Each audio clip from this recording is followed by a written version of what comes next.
Hello everyone, welcome to my channel Kriti's world. আজ আপনাদের সাথে আবারও একটি রেসিপি শেয়ার করব। আজ মেয়ের জন্য বানাবো সকালের ব্রেকফাস্টে ডালিয়ার খিচুড়ি।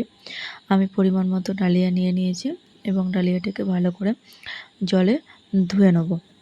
ডালিয়া একটি অত্যন্ত পুষ্টিকর খাবার, যা বাচ্চাদের কোষ্ঠকাঠিন্য দূর করতে সাহায্য করে। আমি এখানে পেঁয়াজ, টমেটো ও গাজর নিয়েছি। আপনারা আপনাদের পছন্দ মতো যে কোনো সবজি নিতে পারেন। আমি কিছুটা পরিমাণ ঘি নিয়ে নিয়েছি এবং ঘিয়েতে আমি পেঁয়াজগুলো দিয়ে দিয়েছি। এবার পেঁয়াজগুলো আমি কিছুটা ভেজে নেব।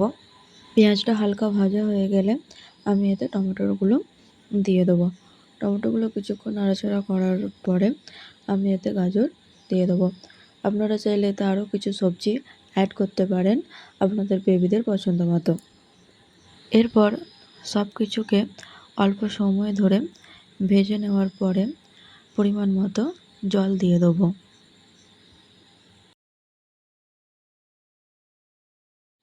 এরপর আমি এতে ডালিয়াগুলো দিয়ে দেবো।